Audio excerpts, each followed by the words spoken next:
फरीदाबाद के अरावली पहाड़ियों की चोटी पर पत्थरों में फंसे विकलांग ऊंट का रेस्क्यू करने में जब सभी ने हाथ खड़े कर दिए, तब पलवल और फरीदाबाद गौ रक्षकों की टीम ने इस मिशन को मानते हुए सफल तरीके से पहाड़ियों से 3 किलोमीटर नीचे ऊंट को उतारने में सफलता प्राप्त की। बताया गया है कि फरीदाबाद अरावली की पहाड़ियों में पत्थर उतारने के लिए काम पर लगाए जाने वाले ऊंट का पैर टूटने पर उसे वहीं मरने के लिए छोड़ दिया गया। आसपास के ग्रामीणों ने ऊंट की भोजन की और ठंड की बचाव की व्यवस्था की।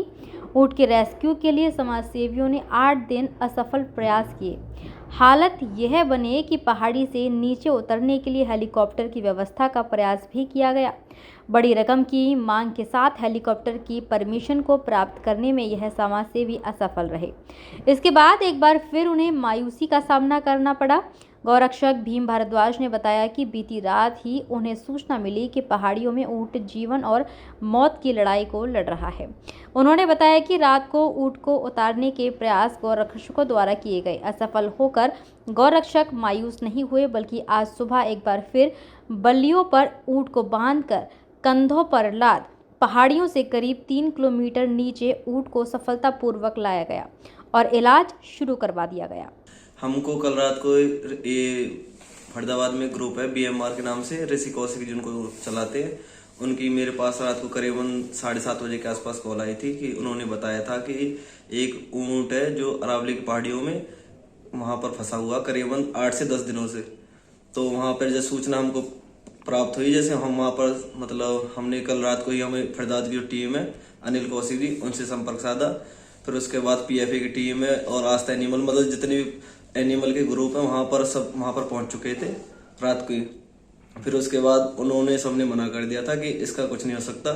फिर एंड में एक ही सॉल्यूशन निकला था कि एक हेलीकॉप्टर लाके और इसको ऊपर से रेस्क्यू किया जाए।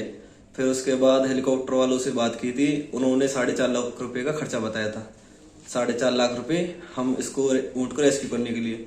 फिर उसकी परमिशन DC है वहाँ के फरीदाबाद से, उन्होंने नहीं दी थी, मना कर दिया था। फिर फरीदाबाद के जितने भी अफसर हैं वो आए थे, सबने हाथ खड़े कर दिए थे कि सबने मना कर दिया कि हम इसमें कुछ नहीं कर सकते, हम इसका ट्रीटमेंट यहीं कर सकते हैं और हम इसमें अपनी तरफ से कुछ नहीं कर सकते, मतलब जिएगा मरेगा यहीं होगा। फिर यहाँ से पलवल की गौ सेवक टीम है, जो पलवल की सारे गौ सेवक है, सारे मिलकर वहाँ पर गए और कम से कम सुबह पहुंचे थे हम 10-11 बजे।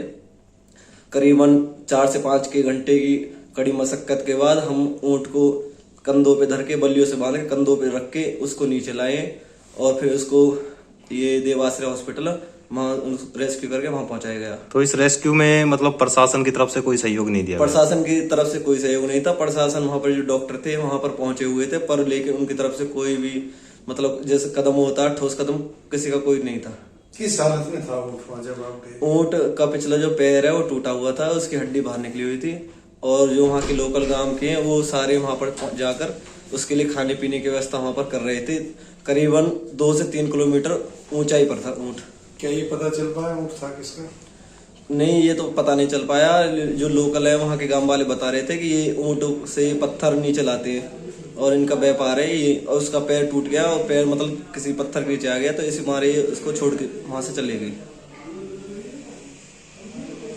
हमारे जो पलवल से गए थे 25 से 30 लोग यहाँ से गए थे और वहाँ से फरीदाबाद की टीम के थे, वहाँ से कम 10 से 15 लोग हमारे ग्रुप के थे और उसके बाद जो वहाँ पे PFA के और मतलब लेडी जी भी थी मौके पर और आसपास के गांव वाले का पूरा सहयोग रहा।